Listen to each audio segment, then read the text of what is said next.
Assalamualaikum warahmatullahi wabarakatuh. Selamat datang pemirsa di diskusi kebangsaan dan keagamaan. Hari ini saya Elvina Rahma akan membahas bersama dengan narasumber-narasumber saya yang luar biasa. Sudah hadir di studio 1 Agro Pelitahan Televisi untuk membahas mengenai karakter anak ya. Membangun karakter anak melalui media permainan tradisional. Saya sangat bahagia sekali ya karena akhir-akhir ini banyak anak-anak kecil di sekitaran rumah saya yang mainnya layangan gitu, layang-layang ya. Nggak screen time, udah nggak gadget tapi mainnya layang-layang. Mungkin karena momen liburan juga. Nah hari ini ternyata permainan tradisional itu ada hubungan erat dengan pembentukan karakter anak usia dini. Saya perkenalkan untuk Anda ada dua narasumber saya yang luar biasa. Yang pertama adalah Profesor Dr. Iswinarti, MSI, seorang psikolog, anggota Dewan Guru Besar UMM, sekaligus Kaprodi Magister Psikologi Universitas Muhammadiyah Malang. Kita sapa dahulu. Assalamualaikum warahmatullahi wabarakatuh, Prof. Sehat, Prof, hari ini? Alhamdulillah. Luar biasa sekali. Di samping Prof. Iswinarti ada Bunda Ika. Beliau adalah guru PAUD Surya Gemilang atau guru PAUD Surga, begitu ya. Assalamualaikum warahmatullahi wabarakatuh, Bunda Ika. Guru PAUD Surga, berarti kalau surga kan adem-adem ya. Hari ini narasumber saya adem-adem semua loh. Luar biasa sekali. Terima kasih ya ibu-ibu sudah datang ke Studio ATV. Hari ini kita membahas mengenai membangun karakter anak melalui media permainan tradisional. Dan juga sudah didatangkan ini ya, didisplaykan di meja studio ada permainan tradisional. Contohnya ada dakon, congklak ya, ada bekel di sana dan ada satu lagi dipotol nanti biar dijelaskan. Lidi ya. Oh, lidi-lidian ya. Oh, yang ditarik itu ya, Prof ya. Iya, nanti diambil. Oke. Pertama saya ingin ke Prof. Iswinarti dulu karena hari ini membangun karakter anak melalui media permainan tradisional. Kita ingin sama-sama menyocokkan definisi dulu, Prof. Membangun karakter anak tuh karakter yang seperti apa dan karakter itu apa sih, Prof, sebenarnya? Ya jadi sebetulnya kalau kita mau mendefinisikan karakter itu sebenarnya seperti apa sih anak itu ya. Seperti apa anak itu. Jadi kita lihat dari perilaku dia, kita lihat dari nilai-nilai yang dianut oleh dia, dan dari sikap dia dalam keseharian gitu ya. Dan karakter ini kan sebenarnya kita bisa melihatnya dari dua kriteria ya. Yang pertama itu karakter terkait dengan performance gitu ya, untuk kinerja gitu. Jadi bagaimana anak itu nanti bisa sukses dalam membangun sebuah kinerja. Misalnya ya, dia disiplin ya, kemudian dia tidak cepat putus asa, dia bisa menyelesaikan masalah ya dengan baik ya, kemudian kreatif ya, kemudian juga teliti dan seterusnya ya. Jadi sesuatu yang karakter yang nanti akan bisa menunjang bagaimana anak itu bisa berhasil, bisa sukses dalam performa dia, dalam kerja dia. Nah, yang kedua itu terkait dengan kinerja yang berhubungan dengan moral dan hubungan sosial. Jadi misalnya kejujuran ya, ini kan kejujuran itu sekarang kan mahal ya. Betul. Iya, jadi anak-anak ini kemudian juga bagaimana dia bisa berempati, bisa membangun hubungan dengan sosial dengan orang lain gitu ya. Jadi terlihat sekali bagaimana mungkin sekarang problem karakter ini kan terlihat sekali ya, bagaimana anak itu di dalam problem solving itu cenderung instan gitu ya. Cenderung cepat, pokoknya inginnya cepat selesai, inginnya cepat mendapatkan sesuatu yang dia inginkan gitu ya. Kemudian juga tadi saya katakan kejujuran, dan itu nanti kita bisa berdiskusi tentang bagaimana nilai-nilai yang ada dalam permainan tradisional terkait dengan karakter gitu ya. Menurut Prof, kenapa kemudian apa bedanya anak zaman sekarang dengan yang dulu ya, ketika Prof juga mengasuh begitu ya, anak-anak jenengan gitu. Apa bedanya dengan yang dulu? Instan itu kan dulunya juga ada atau baru-baru ini aja anak-anak sekarang aja? Ya sebetulnya mungkin kalau ya agak beda mungkin agak terlihat beda itu karena apa? Karena sekarang ini godaan banyak ya. Contohnya, Prof? Nah ya sekarang ini godaan gadget terutama gadget dan apa-apa ada ya, apa-apa ada, sehingga mereka itu cenderung untuk ya mendapatkan sesuatu itu tersedia gitu ya, tersedia dan banyak tawaran gitu ya. Apalagi kalau sudah gadget itu kan sesuatu yang saya tidak apatis terhadap gadget ya, gadget itu pasti punya manfaat juga gitu, tapi kan ini dari sisi negatifnya itu kan juga banyak gitu ya. Bagaimana nanti anak itu sudah kena gadget itu nggak tahu ya, memang ada mekanisme dalam otak dia, sehingga itu memang akhirnya mereka itu menjadi edik ya. Dia cenderung untuk Candu edik, ya. candu. Anak-anak kecil, bahkan anak kecil ya, saya kira mulai dari semua usia ini, kalau sudah sudah kena gadget ya akhirnya menjadi candu gitu ya. Udah kayak gula sekarang. Iya. Gadget itu ya. Iya, candu sekali. Sudah menyandu dan apa? Ya ini mungkin nanti kan terkait dengan permainan tradisional sebagai alternatif untuk ini ya, untuk menyeimbangkan lah gitu ya. Oke, Prof. Saya ingin kaitkan ke di lapangan ya, Bunda Ika ya sebagai guru PAUD Surga. Apakah permasalahan-permasalahan itu juga muncul di anak-anak yang jenengan didik begitu? Secara ingin instan, kemudian tantrum ya pasti ya. Pinginnya kan saat itu juga nggak diturutin, tantrum, guling-guling gitu lah di tempat umum tuh saya juga banyak melihat hal-hal seperti itu gitu. Di PAUD seperti apa di PAUD Surga? Jadi di PAUD Surga itu sebenarnya tidak perlu terlalu jauh membandingkan antara anak-anaknya Prof. Iswinarti dengan anak-anak zaman sekarang. Bahkan pada saat PAUD Surya Gemilang pertama kali buka tahun 2019 dengan anak-anak yang tahun ajaran sekarang pun itu perbedaannya juga signifikan. Gitu. Itu jadi, selisih berapa tahun itu Bunda Ika kira-kira? 2019 ke sekarang berarti sekitar 5-6 tahun ya. Hanya 5-6 tahun? Betul. Drastis ya? Perbedaannya juga signifikan. Gitu. Apa bedanya Bunda Ika? Kalau dulu pada saat awal PAUD Surga buka, saya sudah jadi guru di situ, itu anak-anaknya emosinya tidak semeledak-ledak sekarang. Gitu. Jadi mungkin juga karena ada kesadaran dari orang tua nih, bahwa gadget itu ada sisi positif dan sisi negatifnya gitu. Juga terkait dengan banyaknya ibu-ibu muda ya sekarang gitu, di mana kedua orang tua bekerja, pulang ke rumah sudah capek memang manusiawi memang gitu. Jadi akhirnya jalan instannya adalah udahlah dikasih gadget aja biar diem gitu. Dan memang itu juga jadi tantangan kami gitu. Bagaimana caranya anak ini bisa mengolah emosinya dengan baik. Gitu. Salah satunya juga dari permainan tradisional yang dijelaskan oleh Prof. Iswinarti tadi. Gitu. Karena kan pada saat bermain, apalagi main yang bersama-sama, itu anak-anak kan belajar bagaimana kalau misalkan ada yang nggak cocok di hatinya, bagaimana dia mengkomunikasikan dengan temannya. Kalau misalkan lagi berantem sama temannya, bagaimana cara menyelesaikan konflik antar teman. Terus bagaimana caranya dia bersabar menunggu giliran dan lain-lain gitu. Lebih ke mengontrol emosi itu tadi ya. Meledak-ledak itu karena apa? Karena tidak ada wadahnya di rumah atau seperti apa Bunda?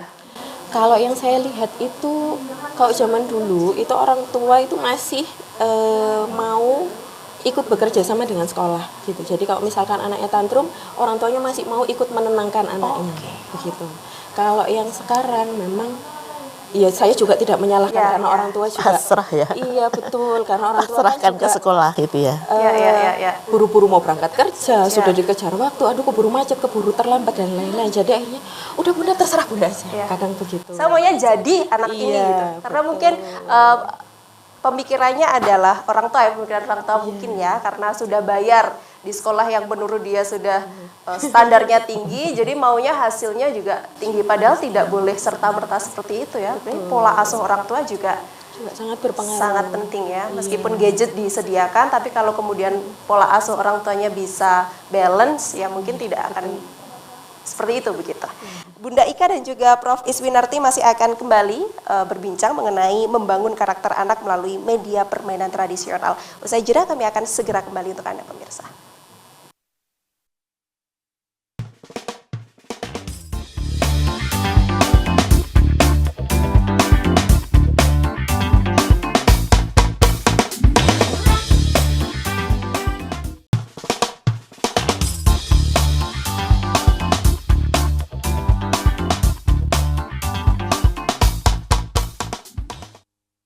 Ya, terima kasih pemirsa Anda masih bersama kami di diskusi kebangsaan dan keagamaan, membahas mengenai membangun karakter anak melalui media permainan tradisional bersama dengan Profesor Dr. Iswinarti MSI dan juga Bunda Ika. Kita lanjutkan ya pembahasan kali ini. Saya ingin ke Bunda Ika.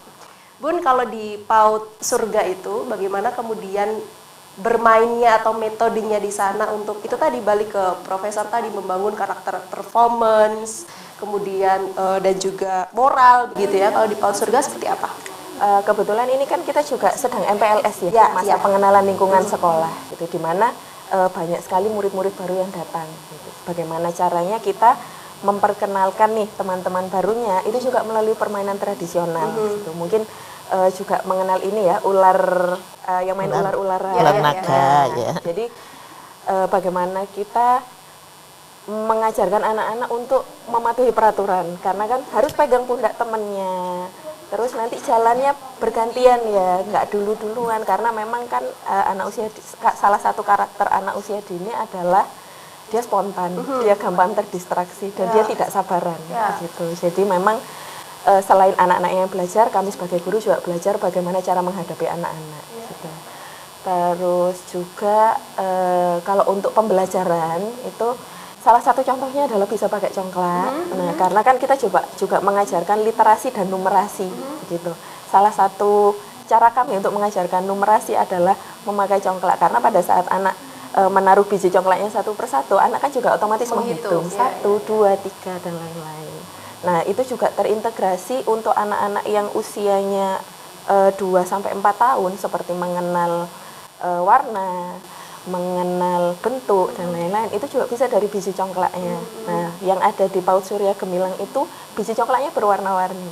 Gitu. Jadi anak-anak juga bisa menyebutkan, oh ini warna merah loh, oh ini warna hijau loh, seperti itu. Dan itu juga mempermudah kami untuk memberikan pembelajaran yang menyenangkan, tapi juga meaningful atau ada artinya untuk anak-anak. Gitu. Jadi melalui permainan tradisional seperti ini, kalau kita flashback ya, wah ternyata zaman dulu tuh kita udah disediakan sebegitu rupa permainan ya. Tinggal sekarang aja kita mengaplikasikannya begitu ya. Iya. Prof, kalau melihat permainan tradisional ini, Prof, kenapa kemudian kita harus kembali lagi ya ke zaman dulu? Ini kan permainan waktu saya kecil banget udah ada, sekarang masih relevan, Prof. Ternyata permainan tradisional Indonesia itu. Iya, jadi saya itu kan mulai menggeluti permainan tradisional sejak tahun 2000 ya. Ya, 2000 ada mata kelas psikologi bermain ya. Kemudian terus saya bersama mahasiswa itu mengumpulkan lagi nih ya permainan tradisional zaman dulu, melakukan penelitian sampai sekarang sampai saya S3 itu juga di permainan tradisional gitu ya. Dan sampai saya keliling ke seluruh Indonesia itu juga mensosialisasikan juga permainan tradisional ini gitu ya. Jadi ternyata ya hampir semua orang sepakat ya bahwa sebenarnya permainan tradisional ini masih relevan sekarang. Sekarang itu masih relevan, masih banyak nilai-nilai yang bisa kita gunakan untuk tadi pembelajaran, media pembelajaran, baik pembelajaran mungkin pembelajaran ilmu pengetahuan tadi ya seperti berhitung, seperti bagaimana nanti dia belajar secara kognitif yang membedakan warna, klasifikasi dan sebagainya, tapi juga membangun karakter tadi ya. Bagaimana dia tadi bisa bersabar, menunggu giliran. Jadi permainan tradisional saya ini adalah permainan tradisi yang saya kembangkan ya, yang saya kumpulkan, yang saya selalu melakukan penelitian itu adalah permainan tradisional yang berbentuk games. Artinya memang ada aturan. Ada game with rule ya. Jadi ada permainan yang punya aturan, kemudian ada yang menang, ada yang kalah. Ya ini kan sebetulnya supaya anak itu belajar aturan. Dan nanti akan terlihat ini bagaimana mereka jujur atau tidak gitu ya. Ya jadi ini terlihat sekali mungkin dari sini ya. Ini adalah permainan congklak lidi ya.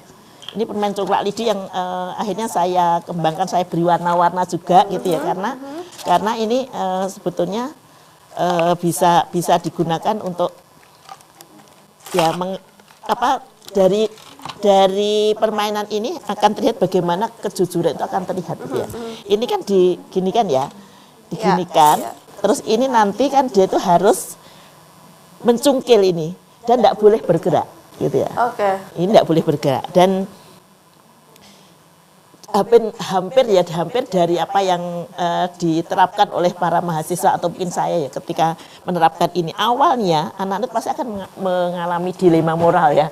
Ini kalau dia itu gerak tapi musuhnya nggak tahu, itu kan cenderung akan tidak jujur. Itu hampir semua anak dari yang kami tanyakan itu ada kecenderungan bahwa mereka akan tidak jujur gitu ya. Ya karena nggak tahu sih gitu ya. Itu makanya pembelajarannya untuk kejujuran luar biasa permainan ini. Terus dia bagaimana dia mengendalikan diri kan gitu ya. Bagaimana dia melakukan problem solving, bagaimana nanti dia bisa mencari strategi supaya dia berhasil, supaya tidak gerak gimana gitu ya. Ya sepertinya sepele, tapi ini sebetulnya adalah satu permainan yang mempunyai nilai-nilai karakter tinggi tadi. Jadi hampir semua permainan tradisional yang apa yang saya teliti ini kan sebetulnya memang ada tadi aturan ya, kemudian menunggu antrian ya. Jadi ini kan delay gratification ya, istilahnya kan delay gratification, bagaimana dia menunda kepuasan. Bagaimana dia itu menunggu antrian itu kan satu yang artinya dia harus belajar sabar. Nah, ini yang sekarang kan tidak ada. Ya hampir anak-anak itu kan hampir sudah nggak kesabaran pada anak-anak itu kan hampir hilang gitu. Jadi dengan di sini dengan dilatih ini sebetulnya anak-anak akan belajar bagaimana dia menunda kepuasan itu gitu ya. Belajar sabar dalam istilah yang mudah gitu ya. Dan itu harus dilakukan di usia dini itu tadi. Ya, ini bisa dilakukan dimulai usia dini ya. Saya kira di PAUD Surga juga sudah diterapkan. Ya walaupun mungkin kalau anak-anak yang lebih besar nanti strateginya lebih kompleks lagi kan. Aturannya mereka mungkin kalau anak-anak PAUD, anak-anak TK ini kan belum sampai ke strategi bagaimana berhitung, bagaimana menjadi mengalahkan lawan mungkin bukan ya. Tetapi bagaimana dia menunggu antrian itu satu yang penting saya kira untuk bermain ini gitu ya. Jadi fondasi itu tadi ya, kesabaran, kejujuran itu kan kalau diakumulasikan kemudian menjadi besar ya Prof ya. Sekarang ada pendidikan anti korupsi begitu. Dari situ juga fondasinya dari situ sebenarnya ya. Betul. Sebetulnya karena salah satu ciri yang dari koruptor itu kan dia tidak bisa mengendalikan diri. Itu katanya kalau orang neuropsikologi itu otaknya dibuka itu ada otak yang pengendalian impuls itu hitam lah gitu ya, mungkin gitu ya. Jadi itu nanti sebenarnya kalau sejak kecil dia terlatih sebetulnya ya tadi ya intinya sebetulnya seorang itu harus belajar mengendalikan diri. Ya walaupun tentu saja kan nanti godaan di luar itu kan pasti ada, tapi kan paling tidak sebetulnya banyak metode sih untuk bagaimana melatih anak mengendalikan diri, tapi salah satunya adalah dengan permainan tradisional ini. Tadi ya sebetulnya permainan yang engklek misalnya ya, yang mengangkat satu kaki itu kan juga pengendalian dirinya juga tinggi. Seimbang ya. Gitu dia ya. harus seimbang, dia juga harus bagaimana dia melempar gaju harus hati-hati. Ya. Ular naga tadi ya, ular naga itu mungkin dari pengalaman saya itu kan kalau keliling Indonesia itu kan membawa permainan kemudian mengajak mereka bermain, para guru, para orang tua gitu ya. Jadi terlihat sekali bagaimana mereka itu belajar karakter dari ular naga itu luar biasa. Bagaimana mereka kompak, bagaimana mereka belajar mengambil keputusan, bagaimana nanti mereka menjadi pemimpin itu terlihat sekali di situ. Karena permainan ular naga ini adalah permainan yang semua usia, dari TK sampai lansia. Kami juga sudah menerapkan pada lansia, pada mereka yang sudah dewasa madya itu, mereka juga belajar bagaimana meregulasi emosi. Itu sudah ada penelitiannya juga. Gitu ya. Kalau di pernikahan tuh banyak juga tuh yang main ular naga tuh. Ya karena ini menggembirakan, tapi kalau ini nanti memang sengaja ya, maksudnya kan kita kan sengaja memainkan ini dengan tujuan tertentu gitu ya. Itu kalau saya di dalam pendidikan saya kan saya menampakkan sebagai berlian gitu ya, bermain experiential learning anak. Kalau pada lansia kini bermain experiential learning lansia gitu ya. Iya itu jadi mereka itu nanti tidak hanya bermain tapi juga ada refleksi-refleksi nilai-nilai apa yang sudah mereka dapatkan dari bermain itu gitu ya, sehingga mereka akhirnya mereka meaning tadi yang penting, bagaimana bisa memaknai apa yang dia mainkan. Ini menarik Prof kalau kita bahas di episode selanjutnya ya mengenai lansia ini ya dengan permainan tradisional ini. Tapi kalau kemudian Prof tadi mengatakan ada banyak metode untuk membangun karakter, salah satunya melalui media permainan tradisional ya, ini kan sudah tersedia ya Prof ya, tinggal kita kemudian mengaplikasikannya sebenarnya. Ya Bunda Ika melihatnya kalau di anak-anak PAUD Surga ya, responnya mereka terhadap permainan tradisional seperti apa? Sesuai dengan karakter anak-anak usia dini yang mana pusat emosinya yang berkembang duluan, mereka sangat antusias, mereka senang sekali meskipun memang ada diwarnai berantem sama temannya atau juga ada laporan-laporan, bunda temanku tadi begini, bunda temanku tadi begitu. Tapi dari situ kan mereka juga belajar baik secara kognitif maupun juga emosional. Jadi hasil yang bisa kita lihat selama anak bersekolah di PAUD Surga adalah oh iya, dia itu dulu nggak sabaran loh, dia mau antri untuk cuci tangan aja nggak mau loh, dia main berbagi dengan temannya juga nggak mau loh, tapi sekarang sudah terlihat ya hasilnya, oh dia sudah mau antri, oh dia sudah mau gantian mainnya, oh dia sudah bisa ya menahan diri untuk menunggu gilirannya dia seperti itu. Yang mana itu juga memudahkan kami sebagai guru-guru untuk memproses pendidikan ke jenjang yang selanjutnya, yang lebih kompleks lagi. Ada nggak Bunda orang tua yang kemudian protes nih anaknya kok di rumah tidak sesuai harapan mereka begitu ya? Ada nggak yang kemudian Nah, ini juga gitu? Iya betul. Ini juga menarik karena ada beberapa anak yang memang karakternya antara di sekolah dengan di rumah itu berbeda, begitu. Jadi kami juga sering mendapatkan laporan bahwa istilahnya sesepele dapat obat cacing dari puskesmas yang mana harusnya orang tua yang memberikan, itu juga akhirnya orang tua minta tolong kami, Bunda minta tolong diminumkan di sekolah ya, karena kok lebih nurut dengan guru-guru di sekolah ya, seperti itu. Jadi akhirnya kami berusaha memfasilitasi lewat parents class di mana orang tua juga belajar gitu. Jadi kita ya lebih ke sharing aja dengan orang tua supaya kita bisa bersinergi, karena pendidikan itu kan sebenarnya yang utama di rumah ya. Karena sekolah di PAUD itu kan paling hanya 2 sampai 3 jam saja. Sedangkan mereka di rumah kan penuh bersama orang tua. Dan kami percaya bahwa pendidikan pertama itu dan yang paling penting juga dimulai dari rumah. Karena kalau membiasakan sesuatu itu ya berasalnya dari rumah, bukan dari sekolah. Jadi ya kita mengajak orang tua, ayo kita bersinergi, orang tua, kami mengajarkan nilai-nilai positif di sekolah, mohon orang tua juga membiasakan di rumah supaya karakter anak ini bisa dibentuk dari situ dan juga bertahan sampai nanti anaknya tumbuh dewasa. Gitu. Ya. Pola asuh ini penting ya. Ini kalimat yang sangat menohok sekali ya, kita harus meng-underline dan juga memberikan garis tebal begitu. Pendidikan itu utamanya di rumah, bukan di sekolah. Jadi pola asuh dari orang tua itu sangat penting, sangat fundamental begitu ya. Kita anggaplah orang tua yang kemudian lengkap Bunda.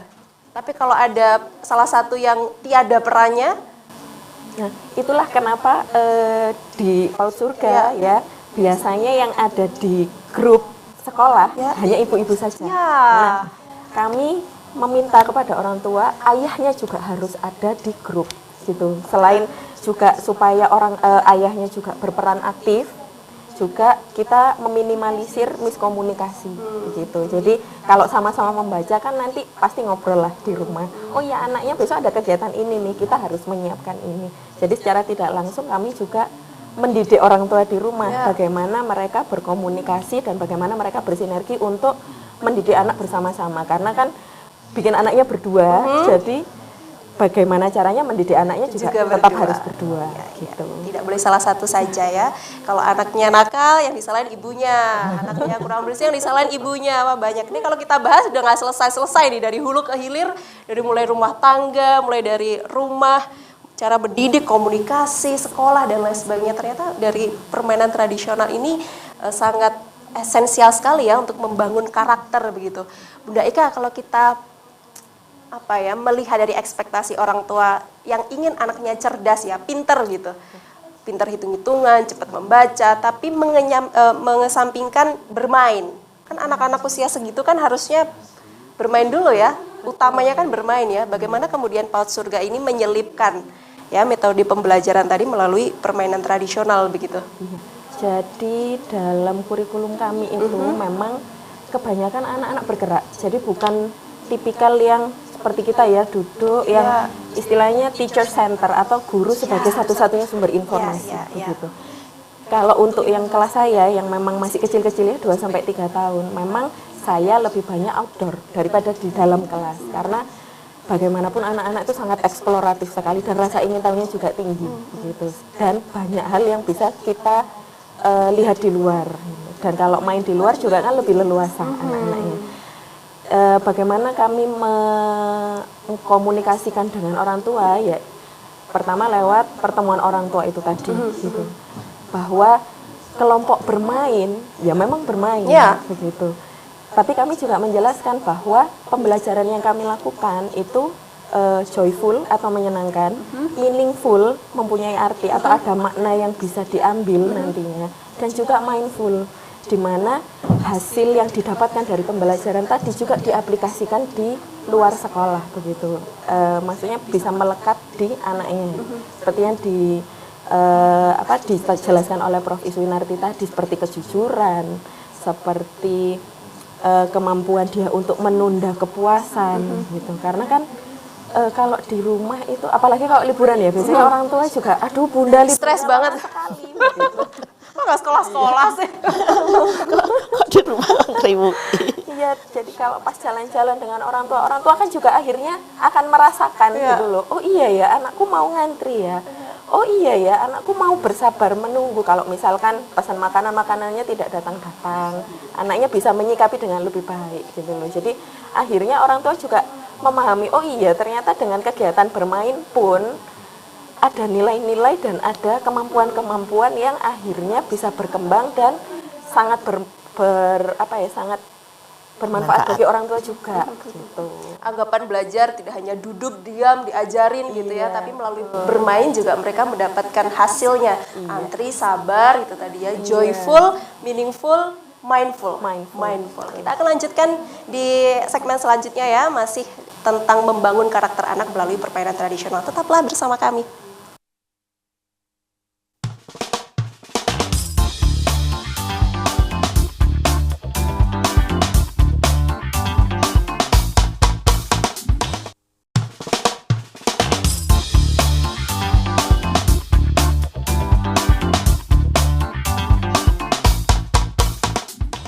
Terima kasih pemirsa, Anda masih bersama kami di diskusi kebangsaan dan juga keagamaan, masih membahas mengenai permainan tradisional untuk membangun karakter anak ya. Hari ini bersama dengan dua narasumber saya yang luar biasa. Di segmen terakhir ini, sebelum kita ke closing dan juga kesimpulan, saya ingin ke Prof menjelaskan lebih lanjut lagi. Prof, tadi jenengan mengatakan ada banyak sebenarnya metode-metode begitu ya untuk membangun karakter anak. Boleh dijelaskan secara lebih detail, Prof, apa saja itu? Ya sebetulnya apa yang sudah dilakukan di PAUD Surga ini ya, Itu tadi. tidak hanya dengan tidak hanya dengan bermain, tapi dia langsung ya diajak bagaimana dia antri. Dia ini kan sebetulnya juga anak belajar untuk tadi menunda kepuasan tadi, belajar antri, belajar mengikuti aturan. Itu kan juga tidak hanya melalui permainan saja gitu. Tetapi kenapa permainan ini harus diberikan pada anak? Salah satunya karena itu hak asasi anak yang jelas ya. Memang di Perserikatan Bangsa-Bangsa sudah ditulis secara jelas bahwa bermain itu ada hak asasi anak. Kalau sampai anak itu tidak diberi kesempatan untuk bermain, itu sudah melanggar hak asasi anak ya. Dan kemudian yang berikutnya juga bermain ini kan punya tadi nilai-nilai manfaat yang sangat tinggi ya. Karena manfaatnya itu sebetulnya juga tadi sebagai pembelajaran, stimulasi perkembangan, kemudian juga membangun karakter tadi salah satunya, kemudian juga nanti bisa untuk terapi, untuk melakukan penilaian. Itu juga sebenarnya kalau sudah dikembangkan di psikologi itu ada namanya terapi bermain juga gitu ya. Bagi mereka yang bermasalah secara psikologis nanti bisa diobati dalam tanda petik terapi dengan metode bermain juga gitu ya. Kemudian yang jelas tuh kenapa kok bermain tadi kemudian bisa ditransfer dalam kehidupan nyata.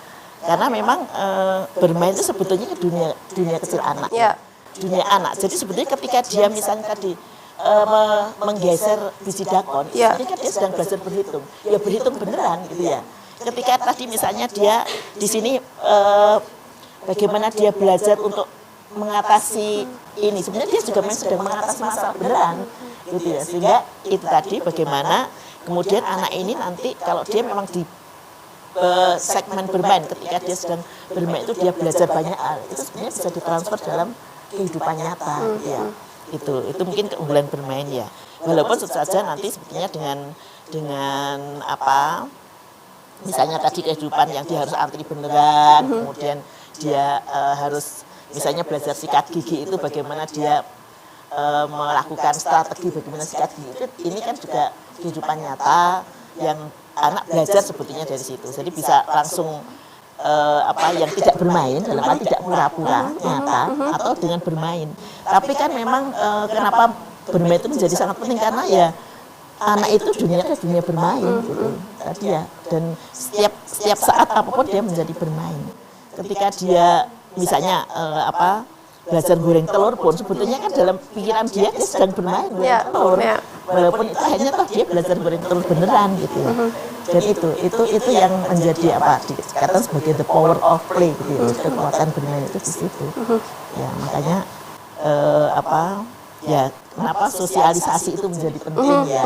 Nah, permainan tradisional kan sudah mulai banyak hilang gitu ya.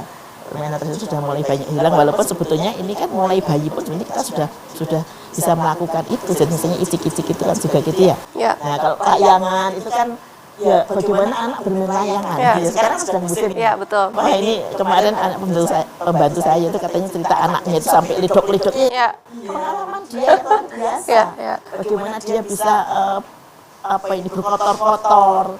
Ya kemudian dia bagaimana dia lari-lari mengejar layangan itu kan satu effort ya, effort dari dia. Ini bermain tapi sebetulnya dia tadi ada Belajar ya. Belajar. Ini kalau anak-anak itu kan mungkin kalau di rumah mungkin ya karena ini mungkin di perumahan gitu kadang-kadang beli layangan aja itu anak saya itu belikan layangan untuk susu saya gitu ya. Tapi kan tidak ada kesempatan untuk lari-lari besar gitu. Tapi anaknya pembantu saya itu sampai katanya wah seledokan itu karena teman-temannya itu semuanya ya ke sawah dan ngejar layangan gitu ya. Di sana ada kompetisi ya, Iya. ya Prof ya. Jadi Ya, strategi cara gimana kompetisi, ini? ya walaupun sebetulnya dia kan masih playgroup juga Ya, ya, anaknya, ya, tapi ya. dia ikut itu Ya. jadi ikut Seru. lari ikut sampai ledok-ledok itu Ya. sesuatu yang saya kira itu akan menjadi pengalaman luar biasa bagi dia ya, pengalaman bagaimana dia struggling, bagaimana dia itu tadi ya bersusah-susah gitu ya, bersusah-susah dan akibatnya itu juga bagi dia sesuatu yang menyenangkan karena itu dalam keadaan bermain. Tapi kalau misalnya dia di dalam kondisi bermain, suruh ke ledok-ledok ya nggak mau. Ya.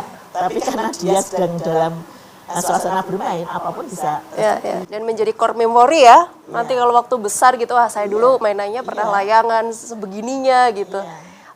Prof, kenapa saya kemudian tadi bertanya mengenai metode atau pendekatan begitu ya? Karena pasti ada pendekatan yang lebih untuk anak-anak yang berkebutuhan khusus. Apakah sama begitu pendekatannya atau seperti apa, Prof? Ya untuk anak-anak berkebutuhan khusus pasti kan ada kekhususan juga Ya, gitu ya, ya. ya. Ada kekhususan juga.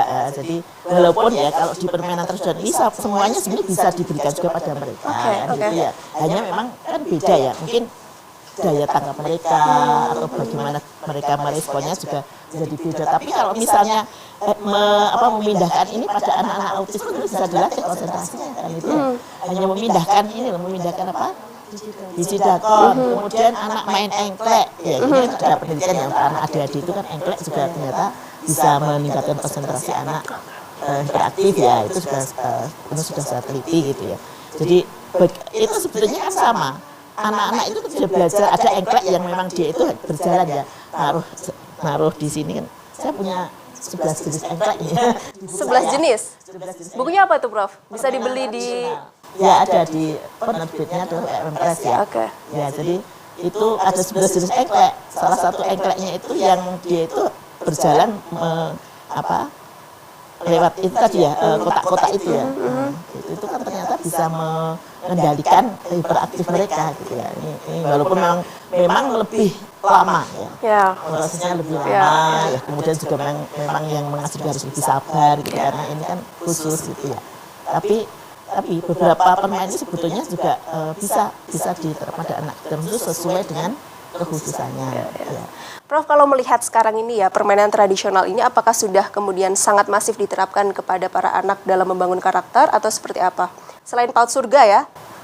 Ya memang masih mungkin belum ideal ya. 1 sampai 100, 1 sampai 10 berapa, Prof? Ya, 1 sampai 10 Indikasi. mungkin ya masih separuh ini. Masih 5? Masih 5 masih 6 ya. Kemudian PAUD Surga ini kan ya dulu kan juga UMM ini ya yang Di bawah UMM ya? Ya awalnya memang kepala sekolahnya dulu juga dari UMM gitu ya. Kemudian ini sekarang sudah lepas dan luar biasa perkembangannya ya PAUD Surga ini. Siswanya banyak ya, kemudian dengan pengembangan pelajaran yang luar biasa ya saya kira bisa menjadi contoh lah gitu ya bagaimana permainan itu diterapkan gitu ya. Dan memang beberapa sekolah juga cerita kalau menerapkan itu, tapi sebagian besar belum. Sebagian besar belum? Sebagian besar juga. Kendalanya di mana ya, Prof, itu ya? Ya Apakah karena permainan tradisional sudah tidak dikenal lagi ya, hampir banyak yang tidak mengenal lagi kan gitu ya. Ya kan? Ya mungkin Mbak Elvina karena dulu kecil mainnya ini? Iya, tapi mungkin anak sekarang mahasiswa saya aja banyak yang nggak tahu. Ya, ketika mereka memiliki Gen Z itu ya. harus belajar lagi kan di Gen Z itu juga mereka nggak terlalu kenal, sehingga saya kira gini, ini sosialisasi ini juga penting ya. Jadi ya sosialisasi memang, jadi kalau saya itu memberikan workshop pada 100 orang, saya katakan 100 orang ini menjadi duta permainan tradisional, saya kan bilang gitu ya. Ya karena ya memang usahanya ini harus luar biasa, jadi mungkin pemerintah nanti juga punya tanggung jawab ya, misalnya kita bisa bikin pojok-pojok atau arena-arena untuk permainan tradisional. Keluarga itu kalau mau beli dakon kan ya di mana-mana ada Ya, gitu dan ya. murah juga. Murah, Ya. bekel juga ada yang jual, cuman memang tidak semua ada yang jual ya. Kemudian kalau lahan ya, salah satunya memang lahan ini agak terbatas. Fasilitas berarti ya, Prof Fasilitas ya. ya, makanya kan mungkin ada fasilitas umum yang bisa digunakan untuk itu. Dan ya itu tadi memang orang tua punya tanggung jawab, kemudian komunitas tadi ya, kemudian juga pihak sekolah. Kalau pihak sekolah itu sebetulnya ya ideal lah, karena dia kan bisa punya power ya untuk membawa anak-anaknya untuk bermain gitu ya. Ya kalau orang tua itu ya sebenarnya karena dia punya waktu banyak dengan anak-anak gitu, sehingga memang harusnya juga punya waktu gitu ya. Ya cuman tadi orang tua Kendalanya. sekarang ini kan untuk kerja sudah capek di rumah, ya sudah, pokoknya dia bisa berbuka dengan anak, bisa ya berhappy dengan anak, cukup ya. Mungkin tidak sempat lagi untuk kadang-kadang untuk mengajari anak untuk bermain. Berarti punya waktu untuk anak tuh privilege ya, Prof ya. Iya, betul. Sungguh privilege itu ya. Betul. Bagaimana kemudian kita sebagai orang tua memanfaatkan waktu itu yang baik, salah satunya juga dengan menerapkan permainan tradisional ini tadi. Prof, ada kerjasama tidak sih Prof dari UMM dengan pemerintah mungkin di Malang Raya mengenai mengutamakan permainan tradisional ini, Prof? Ya Sampai tidak saat ini? secara khusus ya, Ya. tidak secara khusus, tapi beberapa misalnya kayak Dignas, jadi waktu itu bikin workshop gitu dengan ada teman dari kemudian dia dosen, kemudian juga guru TK itu bikin workshop bersama gitu ya. Pokoknya kalau saya itu diminta ngisi-ngisi workshop itu ya senang, punya sosialisasi, semangat ya mensosialisasikan ini ya di mana-mana lah gitu ya. Berarti ini sosialisasinya tidak hanya kepada orang tua, guru, pemilik sekolah, pemerintah, tapi juga semua lini masyarakat ya, Prof ya, untuk permainan tradisional ini kita galakkan kembali untuk membangun karakter anak, utamanya anak Indonesia. Bunda Ika sebagai guru PAUD di Surga untuk memaksimalkan karakter anak ya, dan juga guru-guru yang lain begitu sharing mengenai permainan tradisional, apa pesan Bunda Ika kepada utamanya sekarang kepada seluruh guru dulu di Malang Raya, bagaimana kemudian permainan tradisional ini juga menjadi metode dalam pembelajaran anak? Saya sih lebih ke ini ya, kalau untuk guru-guru di Lowokwaru kemarin alhamdulillah sudah terfasilitasi workshop dari Prof. Sudah oke berarti ya? Alhamdulillah. Pesan saya kepada teman-teman guru adalah seperti yang sudah disampaikan tadi ya, pada suatu workshop ada 100 peserta, maka peserta itu menjadi duta untuk melanjutkan gitu, untuk melanjutkan apa yang sudah dia dapat pada saat pelatihan gitu. Termasuk saya pun juga seorang ibu, saya juga mendidik anak saya gitu loh, saya mengenalkan supaya dia selain mendapatkan manfaat dari permainan tradisional, juga itu sebagai suatu usaha kita untuk melestarikan kebudayaan gitu.